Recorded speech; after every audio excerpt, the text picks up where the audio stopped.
Hello,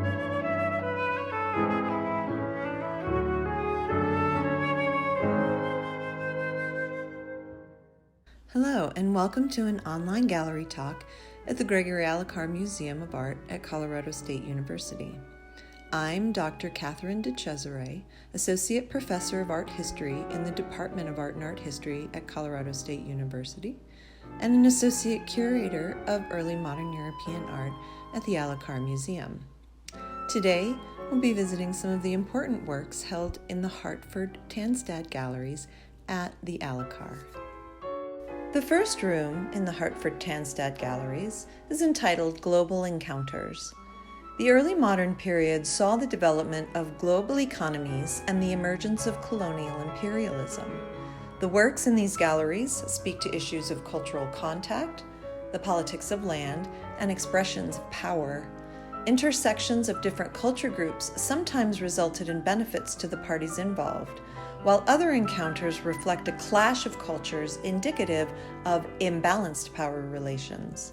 In this room, we see works that bespeak a fascination with cross-cultural exchange.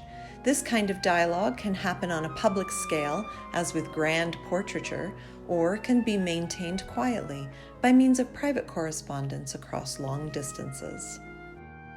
We're entering the room entitled Approaching Nature. The use of nature in the visual arts speaks to a whole host of concerns that date back to the classical tradition. These include metaphors of power, acts of territorial expansion, family heritage, and economic interests, as well as philosophical reflections on the transience of life and the dichotomy between nature and culture. The works in this room comprise a range of Western tropes for the depiction of nature. There are examples in this room of the picturesque, the use of allegory, the practice of working en plein air, images from the cycle of the four seasons, and artwork that evokes the pastoral mood. The final room in the Hartford-Tandstad galleries is entitled Dialogues with Power. The visual arts are a primary means of conveying ideas about power.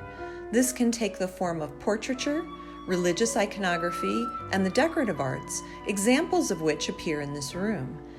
Displaying objects in public and private settings puts the viewer in dialogue with questions of social status, gender relations, and religious practice. Most of the articles in this room were intended for display in households, ranging from the homes of middle-class merchants to the palaces of royal families. In each case, they articulated their role as ritual objects to inscribe and maintain power.